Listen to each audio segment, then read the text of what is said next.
Good evening. My name is Larry King, and this is the premiere edition of Larry King Live. Every night at this time, we'll be here for 1 hour. We're going to meet fascinating people from all walks of life. You're a legend, though. I mean, you do know that. Everybody, we're really legends, but nobody, no normal people in the world. Fame is almost impossible. From here up, I'm fine. From here down, I need makeup. Everybody gonna dance around tonight. Larry, kiss me. Just do it now. Don't be afraid. Hold me. I love your nipples are hot. Come across your body. Wait, Dance. no. Whoa. See, I told you it's low to the floor. I'm low to the floor. One more, children. Oh, yeah. There's your poison glands right here, man.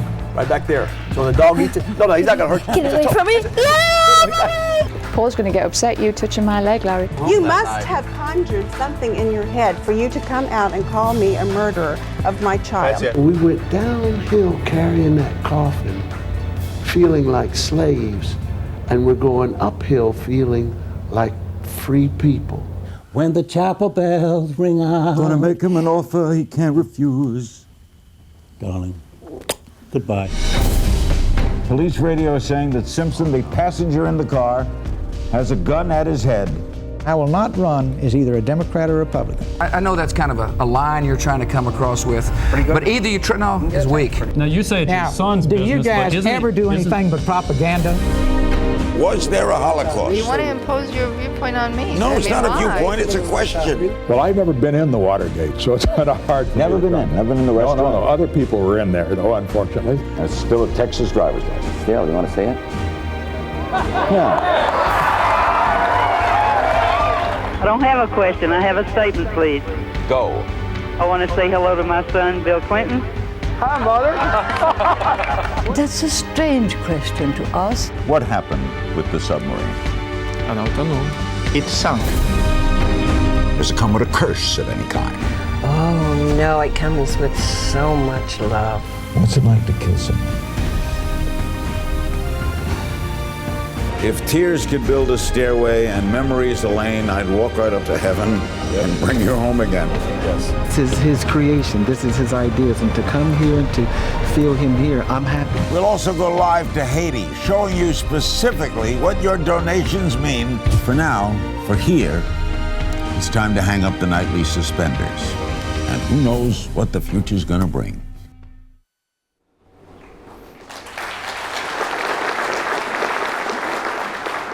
네, 저도 기자 생활 적지 않게 하면서 많은 인터뷰를 해봤지만 저런 촌철살인의 질문 참 부럽습니다. 자, 이분 직접 모시겠습니다. 바로 그 영상의 주인공 레리 킹 씨의 서울 디지털 포럼 첫 번째 기조 연설, 주제는 연결자들입니다. 박수로 환영해 주시기 바랍니다.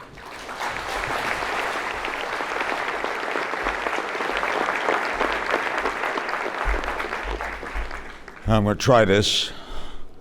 한국의 어게 다아영종입니다.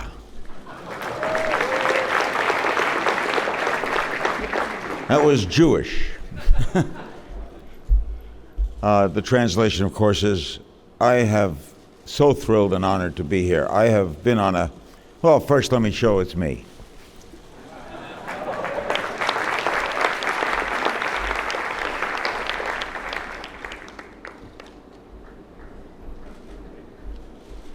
I have been on a hectic schedule, and in fact, it's hard to, I was just sitting there reviewing where I've been in the last couple of weeks. You know, I retired in December, and I have been busier since I retired, doing more things, making speeches. I'm on a comedy tour of the United States. This past week alone, I was in Atlantic City, I was in Boston, I was in Indianapolis, Indiana. I delivered the commencement address at San Diego University. I was yesterday or 2 days ago, I was the MC of the annual Peabody Awards banquet in New York, and then flew here with my brother and my producer and arrived here early this morning. So I frankly am not sure where I am. But it's a delight to see so many young people here. I love being around young people. It inspires me. Makes me feel younger too.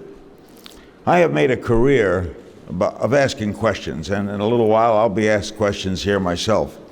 But today I thought I would ask questions of myself. You know, I've been for 54 years, I'm 77 years old now, the same age as our distinguished leader. And I've been asking questions for 54 years. So coming here on the plane, I had 14 hours to think about it. So I decided to ask questions of myself. And the first question I would ask myself, was this really the first time I was in Korea? And it is the first time. It could have been the second time. I was drafted into the Navy, United States Navy, in 1951. And that was, of course, the height of the Korean War. And I went to the induction ceremony, and I was scheduled to be sworn into the Navy when they gave me an eye test, and I failed the eye test. And they told me to go home. And I went home. And they had given a party for me, by the way, and all my friends asked for their gifts back. I had those kind of friends, still do. So I would have been in Korea maybe 50 years ago. But I'm honored to be here now in the presence of such wonderful figures. Old friend Gloria Steinem, who I've interviewed many times. You look great, Gloria. I'm so glad you're proud of this. So glad you're part of this. You're going to be entertained when she goes here too. Why am I here? Well, you sent me a first-class ticket. You got me a beautiful hotel room that I'm still trying to get used to. I could have spoken to you by satellite from my home in Beverly Hills. The reason I'm here is a human connection. Satellites are amazing. They travel the world in a second. When I did my television show, I would beam up 23,000 miles and from there go across the street or go to Moscow. But there's nothing like connecting in person. So despite all the technology and all that the future is going to bring, we are still human beings connecting one-on-one. That should never die. And for young people here, keep that in mind. No matter what we discover in technology, no matter how far we go, and there's so much is happening here in Korea that's going to establish things around the world, we still need that human connection. This will never replace sex. If technology replaces sex, I'm glad I will not be here. Another thing I ask myself is, why is this convention and gathering important? I think it's important to create a concept of a better world. We've heard two speakers already refer to the fact that we are instantly communicating. There's a danger in that. We have 24-hour news, so that we get the news in a second, and the world can change. An eruption can start in a country. Revolutions can begin in a minute. A lot of it good. There could be bad too, because when you have instant communications, there is a desire for one to top the other. So this station, CNN, we have to do better than Fox, and Fox has to do better than MSNBC.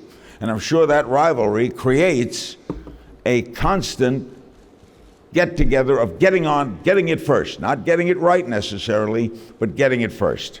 I think the most important thing is to get it right.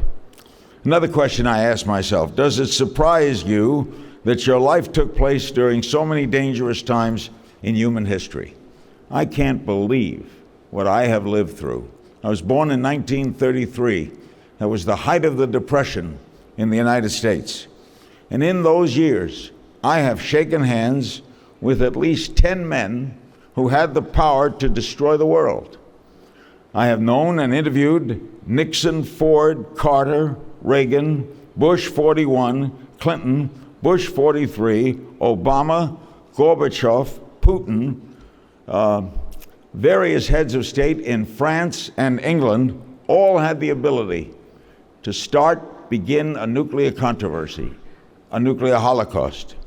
I lived through all of that, and I pray that we never see it happen again, that we never see someone can touch a button. You can touch a button and transmit around the world. Someone else could touch a button and blow up the world. That would be the worst advantage we can have. We have so many good if we can only do away with the bad. Did you ever think as a kid, I'm asking myself these things, did you ever think as a kid you'd be in the middle of the complex relationship between the United States and Russia? My mother came from Russia, from Belarus. My father came from Austria. When I was a kid, I rooted for Russia. Papa Joe Stalin, he was our friend. Then I got to hate him. And then I met Khrushchev, and I got to like him, and then hate him, and then not like him. Why should we hate at all? Why can't we just be one people? You know, everybody I have ever met in my life, every man I've ever met, puts on pants one leg at a time. Whether you're president or a pauper, one leg at a time. We have much more in common than we have opposed to each other. What did you take away from the Russian launch of Sputnik? I interviewed a psychologist once, and he told me something very interesting. He said that Sputnik changed the world. When the Russians did something that advanced, or we thought more advanced countries did not do, it woke us all up. Technology was here. Other people can do things that we can't do. We can do things better than them. Your country, the wonderful democracy state of South Korea, is on the way to leading the world in electronics. Who'd have thought of that 20 years ago? Now, I can remember the time when I was living in Miami. I broke in Miami. The time of the Cuban Missile Crisis. I'll never forget that. Looking out the window of my apartment, tanks rolling down the street, tanks going to Key West, the possibility of a nuclear war. Robert McNamara, the former Secretary of Defense, said that he hopes we would never see another Sunday like that threat of obliteration. God help it that we don't. What did I take away from that Russian launch? That the world is changing fast, and we can't top each other. We have to live with each other.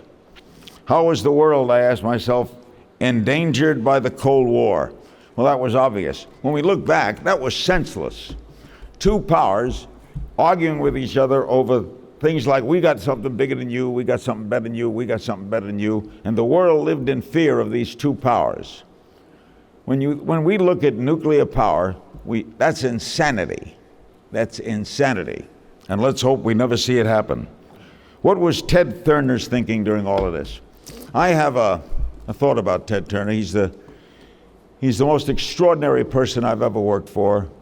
And I think if we look down and we look in history, he would be the most important factor in communications in the history of the communications industry in the second half of the 20th century. Because Ted Turner thought that he could take one television station in Atlanta and beam it up and send it around the United States. And then he told me once, I don't want to have anybody use the word foreign on CNN. We're all one world. There's no such thing as foreign. We're instantaneous. And he started that with one little station in Atlanta, beaming around the world. Look what we have now. There's nothing like Ted Turner. We'll never see his likes again. I spoke to him again last week. He remains out of the industry, and we miss him badly. Did you find it funny that you didn't understand any of the technology that was connecting the world? I have an admission to make. I don't know how the hell I'm here. I don't know how planes fly. I don't know how radio works. I can't believe that you could see a picture here and it could be transmitted around the world in a second. All I know is I know how to broadcast, I know how to interview, I know how to ask questions, but I don't know how it all happens. And it's the technological leaders of the world that make it happen. Any two people can talk over a telephone. What does it take for a Gorbachev and a Reagan to connect? I've talked to both of them about that extraordinary happening in the world, that this conservative leader in the West and this former communist leader in the East could gather together, shake hands, and sign a nuclear test ban treaty. Then I asked myself, why do you think Ted Turner chose you to be his primetime anchor? I have no idea. I know he appeared on my television show in Miami and in Washington, and he appeared on radio with me many times. But he had this lady named Sandy Freeman who was doing a show, and she was very good. And she gave him a hard time over a new contract, so he called me up one day and said, would you like to host the 9 p.m. show on CNN? I didn't have CNN in my house in Washington. I had never seen much of the network. So I decided to take it, even though I had a successful radio show and a local television show, and the rest is history. It was the most fortunate decision I ever made, was to join CNN and to see it grow with me. I spent 25 years there, and my birthday on CNN was the same as their birthday. They started June 1st, 1980, when Jimmy Carter cut the ribbon, and I started June 1st, 1985. One of the little thrills I got in my life concerning meeting world leaders was the time I had Gorbachev on, and he came up the stairs. There was a restaurant in downtown Miami in which you walked up the stairs to the restaurant, and he took off his jacket, and he was wearing suspenders. That flipped me. Is the world a safer place because of CNN and the new technology? I don't know. Maybe you'll find the answer. Maybe you'll come up with some answers at this conclave. Are we safer? We're smarter, we're more advanced, we're better equipped. I can't answer that. I'm not sure we're safer. What's the bigger part of the connection, all of the technology or our human touch? Well, there's no doubt about that. To me, more important than anything we develop, any machine, anything that can flash a picture one place to another, is our human connection to each other. We should never lose that. Is the technology to connect evolving faster than the human ability to connect? Well, that's one of the dangers. Someone said once, we've advanced as human beings 50 years since the cavemen, and look at all the rest we can do. We have to contain that. We have to deal with it. Do you have any idea where the technology is going in the future? Or do the people in this room have more knowledge about it than you do? Talking to myself, you have much more knowledge. And to you young people, boy, you're at the creation of a wonderful era. You're going to see impossible things happen. Things that improbable become possible. And if I gave you one piece of advice, if you're going into the communications business, you're going to be connecting. Be honest. Don't be afraid. Don't be afraid to take chances. Take risks. The successful people, all of the successful people in life I have ever interviewed, man, woman, leaders in any field, all took risks. They all took chances, and all of them had failures along the way. Never be afraid to fail. Never be afraid to fail. Do I have any idea where it's all going? No. I hope I can hang around long enough. You know, I have heart disease. I had a heart attack. I had heart surgery. And then I married a woman 26 younger than me. 26 years younger. I have two little boys at home. One's 12, one's 11. When people see my wife and I together, by the way, I know what they're thinking. You know, they see me, they see her, they see me, they her. I know what they're thinking. But I always say the same thing. If she dies, she dies. If you know absolutely nothing about technology, then why are you here? I don't know why I'm here. I guess it's because I connect. And that's what this is going to be about for the next 3 days. Connecting. Nothing more important in the world than people connecting. I'm so proud to have been in this business and to continue to be in it. How can everybody in this room use those traits? That's obvious. You use it every day. You connect every minute. Make the connection worth it. Make something happen from what you do. You won't regret it. Toward the end of your 25-year career at CNN, Vladimir Putin called to ask you to come on your show. What does that say about the connection that you made? Well, it said a lot. When Putin and the president of Russia said, "Don't leave," I mean, that really moved me, because I'm still a kid from Brooklyn who can't believe all this happened to him, but also showed how we have connected. Here's a little Jewish boy from Brooklyn talking to the head of Russia. My mother came here from Russia. She would not believe it. How humble were you in that moment? Looking back at your life, how humbled are you today? I never forget where I began. I never forget my beginnings. I never forget, I'm sure my brother's here, he doesn't either, when we were poor, when the future looked what was going to happen. I always wanted to be in this business. I'm so happy to be in it. So if I could leave you with one message before I get interviewed by someone else, in which I'll be more comfortable answering questions than asking questions of myself, I leave you with this. Don't be afraid. Take risks. Keep on connecting. You'll be better off for it. It's my honor to join you today. Thank you very much. Now I'll go over here. Thank you very much, Mr. King.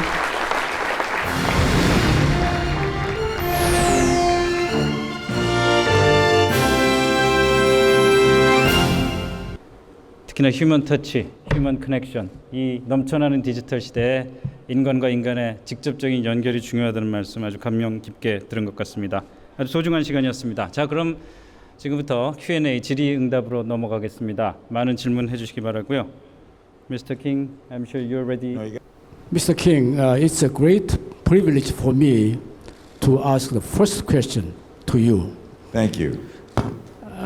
In your speech, you said Mr. Ted Turner asked you to be the primetime anchor, and you said you didn't know why. I guess I know the answer, because you have such a sexy voice, sense of humor. You like me, huh? Yes.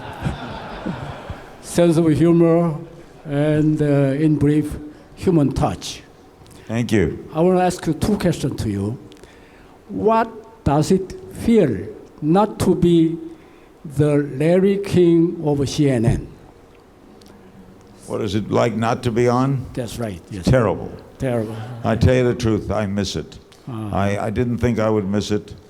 I wanted to spend more time with my children. But when things happen like they kill Osama bin Laden, or a tragedy that happened in Japan, or Mubarak is thrown out in Egypt, I want to be on the air. I wish I could go there. On the other hand, when the Kardashians are on, or tabloid stories, I don't miss it. It's like I have mixed emotions. How to describe it? It's like watching your mother-in-law go over the cliff in your new car.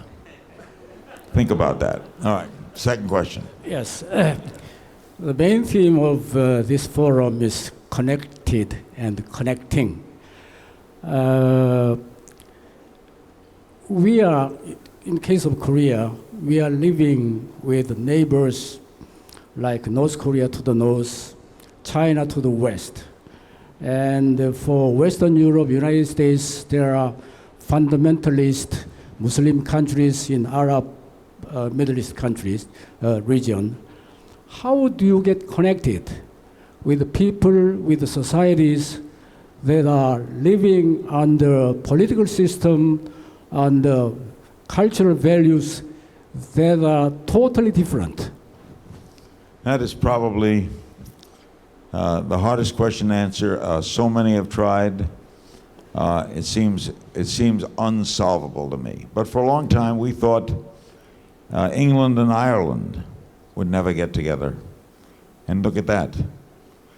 We now have, of course, Israel and the Palestinians, and that seems unsolvable. Bill Clinton told me that he thinks that that's not going to be solved in his lifetime. I hope he's wrong.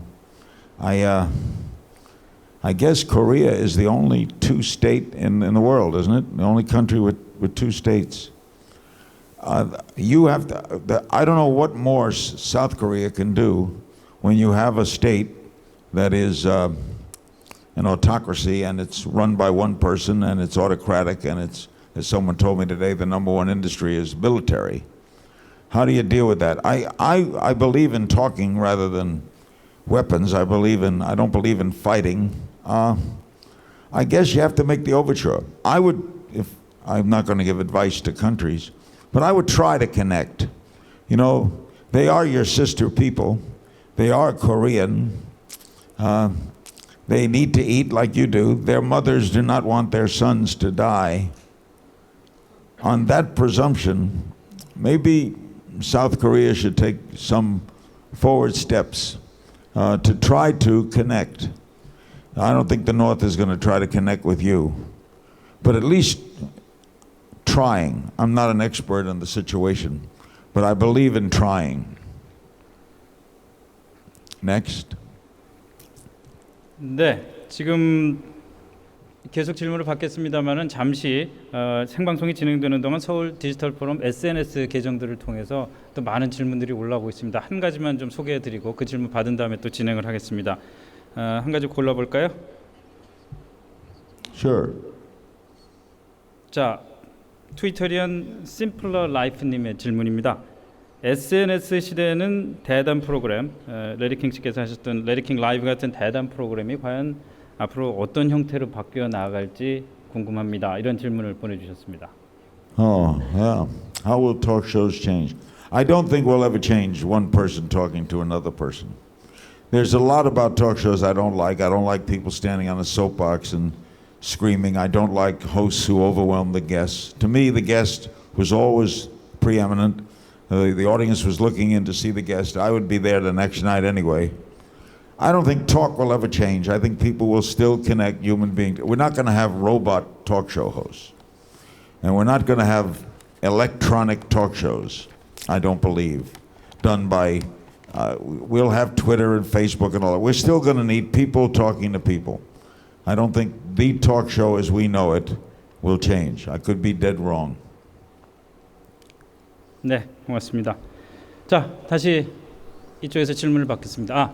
글로리아 스타이넘님, 우리 사흘째 기조연설을 진행해 주실 분인데 질문에 나서시겠다고 손을 드셨네요. 진행해 주십시오. Please. And by the way, before she asks the question, she is probably one of the foremost women in American history, and she's one of the leaders of the feminist movement in the United States that has spread around the world. It's great to see you here. Thank you, Larry. Thank you.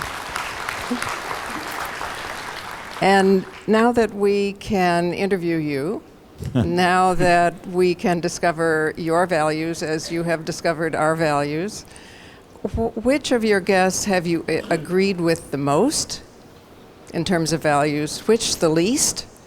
And what is a controversial belief of yours that you could never say on television? Well, okay, that's fair. Good question, Gloria. Get out of my sight. No, well, the reason I never gave an opinion was I felt that my opinions were irrelevant in an interview.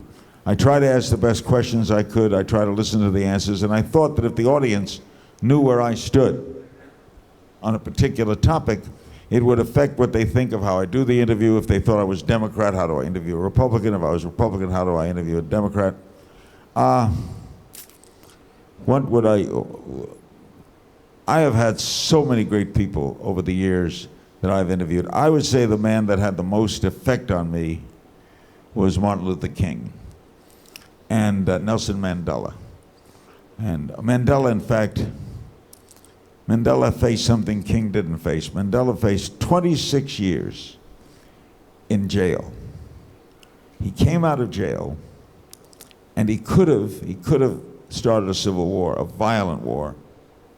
He could have taken retribution against the Caucasian community in South Africa.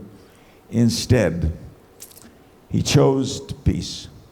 When my brother and I were in South Africa some years ago, we went to his house. I had interviewed him.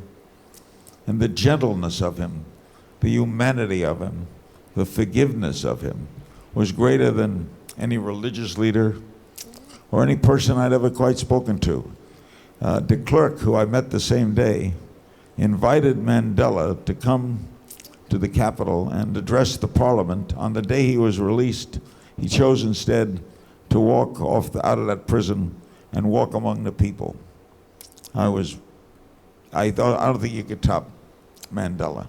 So I put him at the top of the list of someone I agreed with. Now, what is a situation I've never publicly discussed? I favor a woman's right to choice. Thank you. Thank you. What better answer could there be than that? Thanks, Gloria. By the way, I don't think the crowd agrees with us. No, they're waiting for translation. They agree. In this country, they agree. Well, it's a great country. In the spirit of conciliation, I just wanted to ask you one other question, because you and I remember the Korean War all too well. And there has recently been discovered very large burials of Agent Orange here in this country from the Korean War and from the Vietnam War. Now, of course, we understand how dangerous that is. So perhaps you and I, as U.S. citizens, could ask our government to repair and to make amends for what may be very dangerous and poisoning. So my question to you is, will you go home? Will you join me in going home and agitating on this issue? Not only that, well, you're a good agitator, Corey. Also landmines. There are still landmines that we have left and countries have left in countries, which is still a dangerous situation. Sure, although I do separate Vietnam and Korea. I think we had a more justified reason to come to Korea, and we did have an invitation from the UN. So I thought that was more justified. But Agent Orange is never justified, any way you use it. Thank you. Anybody? Next. 네, 고맙습니다. 또 질문하실 분 손 들어 주십시오. 저 멀리 검은 옷 입고 손 드신 여자분 마이크 좀 전달해 주시죠. Hi, my name is Soo-hyun Park. I am a CEO of Infolution Zero. We are advocacy group to protect children from harmful content in the digital world. And well, Korea is one of the most wired country here, and children in Korea are actually exposed to a lot of harmful contents in Korea. I think it is not only a Korean issue, it's a worldwide issue. And you said a question about how we are safe in this digital world. And I know that you have two kids, teenager kids. No, and they're not teenagers yet. They're not teenagers anymore? They're 12 and 11. Okay. They're still children. And I wonder if you can share your advice to your children about human connection, because I believe that children these days, the connectivity means quite different from what we perceive and what we experience. One of the problems I have with that is that in some senses, they're more connected than me. They know how to work their computers, I don't. They work their machinery way ahead of me. I try to give them a value system. I think there's only one, there's really only one law that you could teach your children, or a concept you could teach your children, or a value you could teach them that would apply in any country, to any people, anywhere, and that's do unto others. If we all lived by the others as you would have them do, that would cover any law. Tax laws, red light laws, murder, do unto others. I think that's the best value I could teach them. My children are very different. I don't know how they came from the same person. One is on the reserve side and very serious. One is a comedian. So I have to deal with them individually, treat them individually, try not to favor one over the other, and try to teach them. The one thing they are grown up with, some of their best friends are of different cultures. Their closest friend is a young black boy, and we would not have seen that 40 years ago.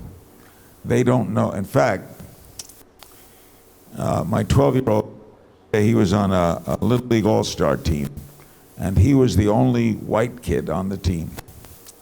And I said to him, "Are you the only white kid on the team?" And he had to think, and he said, "Yes, I guess I am." He didn't think about it at all. I didn't teach him that. I think he grew that value. I did with it. My name is Juliana Rotich. I'm executive director of Ushahidi. We make platforms and tools that allow for connection and for information to be gathered from marginalized communities, and even connecting via SMS. My question for you is also kind of along the lines of the previous question. What advice do you have for people like us who are technologists who would like to create tools that do connect people, but we do not want to forget the advice you just gave us about the offline component? How it's hard do we to keep give that in mind? All right, the hardest thing is this on? Yeah. Okay. Advice, you're never going to stop technology. I can't tell you not to discover something tomorrow, because you're going to discover it and you're going to work at it. But I think to keep in mind the connection value. I make fun of friends of mine who text. They text friends. I don't text. I believe in talking to people. But I understand that that's a form of communications. So technology, you keep on with your technology, but never lose the value of human connection. But if someone's going to discover something tomorrow, they're going to discover it. If someone's working on a new form of technology that's going to increase the speed of which we communicate to each other, nothing's going to stop it. You can't stop a laboratory. Can't stop science. But if you can remember the value of human connection and keep that in mind as you connect, that's all I can tell you. I'm not a technology person at all. It's interesting that I would be at a digital convention because it's all Greek to me and I don't speak Greek.